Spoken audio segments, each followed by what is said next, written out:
Protesters in Akron, Ohio, demanding answers for JaylandWalker. We want justice!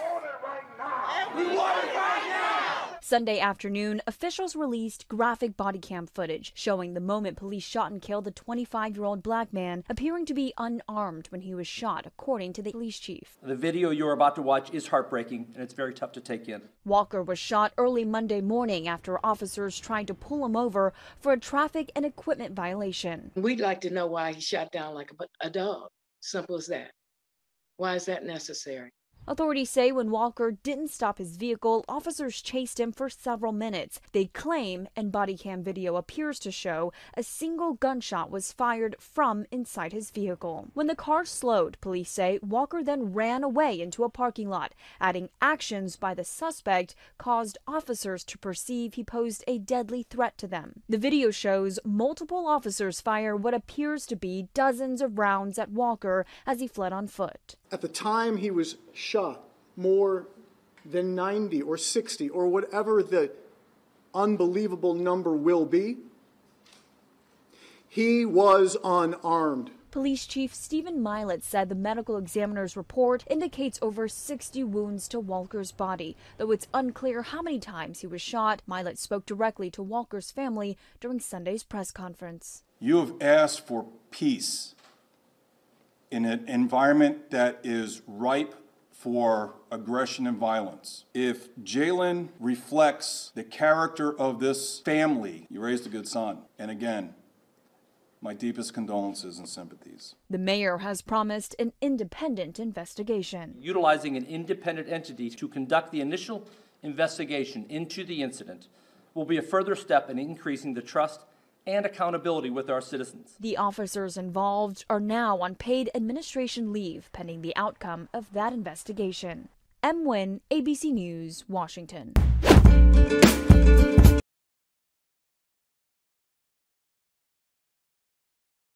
21 shots fired. That vehicle just had a shot come out of its door.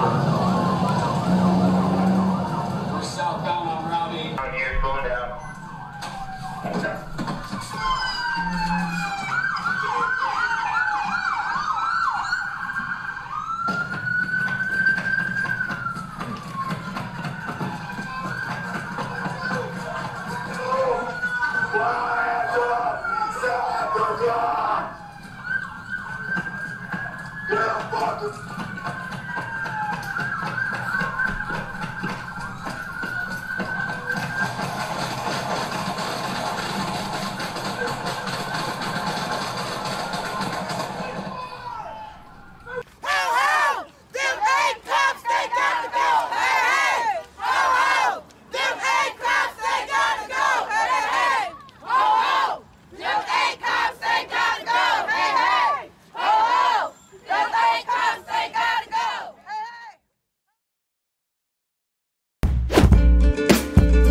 Hospital Medical Center after being shot in the leg.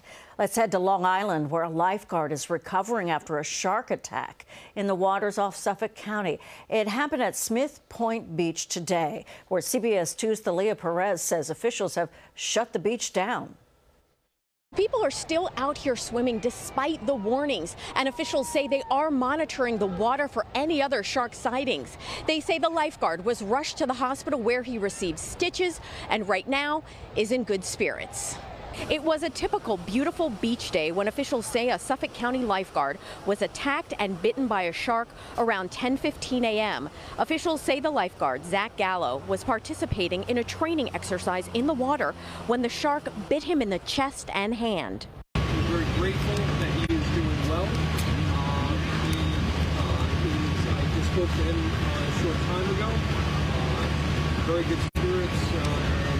He is at Southside Hospital getting some stitches. Never had an incident like this occur. Hopefully we never will again. Boulogne said immediately following the attack there was a shark sighting, and it's unclear if it was the same shark. But for now, Suffolk County Parks has shut down both Smith Points and Copsog beaches to swimmers. They're both expected to reopen on Monday. In Smith Point. Tragedy on the tarmac. At an air show in Battle Creek, Michigan on Saturday, Chris Darnell died after his family says the tire of his jet fuel truck blew out, rupturing the gas tanks, which erupted in flames during one of the show's fiery stunts. Video shows the Shockwave jet truck, which can top more than 350 miles per hour, emerging on the other side of the inferno before rolling several times. What went through your mind as you saw the truck rolling? Fear for him, and seeing it rolling, knowing that he's going over 300 miles per hour. You just can't imagine somebody would walk away from that. Elizabeth Matthews was in the crowd with her 2 kids. A lot of people gasped. Some people started praying for him. Darnell had been driving trucks for 2 decades and had just celebrated his 40th birthday. His family devastated. "We are so sad," Darnell's father shared in a Facebook post. "He was so well loved by everyone who knew him. Chris so loved the air show business. He was living the dream." It is a little comforting to know that, he was doing what he loved when it happened. The show going on today in Darnell's honor with a tribute in the sky to their missing man. Priscilla Thompson, NBC News. Now to the breaking news overseas. A terrifying scene at a shopping mall in Denmark. Authorities say at least 2 killed, several others wounded when a gunman opened fire.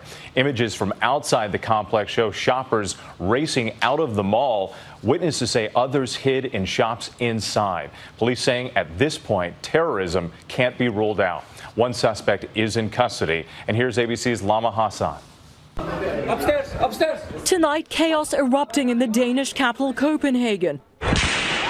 Police reviewing video after a marauding gunman unleashed terror, roaming this mall, opening fire in the middle of the afternoon. Authorities say at least 2 people were killed, several others injured. The mall packed with families on a Sunday afternoon, terrified, seen here running for safety. Paramedics treating the wounded. The first reports of the shooting coming in at 5:36 p.m. Heavily armed police quickly swarming the scene, evacuating shoppers. Police tweeting, "We're on the scene, shots were fired and several people have been hit." Minutes later, arresting the alleged gunman, a 22-year-old Danish citizen. Police say there is no indication anyone else was involved. Tonight, there is a heavy police presence on the streets of Copenhagen. Police say this is an active investigation, and at this point, they cannot rule out terrorism. Lama, thank. Tonight, Russia gaining more ground in Ukraine as the country's defense ministry claims to have taken the Ukrainian city of Lysychansk, giving them control of an entire eastern province. President Zelensky making this promise. "We will return," he said. Ukraine does not give anything up. Ukraine is once again bringing the fight to Russia itself. Moscow says Ukrainian missiles killed 3 people in Belgorod, a Russian city near the border. Civilians on both sides are bearing a huge part of the war's lethal burden, with American volunteers also caught in the crosshairs. Bunny Druki's son Alexander is one of 2 U.S. military veterans captured after they traveled on their own to help Ukraine. She just had her second phone call with him. At times sounds tired and a little tense. Alex told her his captors seem ready to negotiate for his release. Are you worried? As a mother, of course, I'm a little worried. But I remember that before Alex went over there, he said, "Mom, if I should die over there, just know that I was doing what I felt was a noble cause." It's unclear who is holding Alex, but Alex told Bunny it's likely pro-Russian separatists in eastern Ukraine. When you speak to your son, do you ever have an urge to say, "Why did you go?" I am so darn proud of him for being willing to give up everything to go over and help these people and to defend democracy and to save, hopefully, this from becoming another world war. I'm just so proud of him. Well, having taken Lysychansk, the Russians are now focusing their efforts further west on the city of Sloviansk. And that's where Russian shelling killed 6 people today.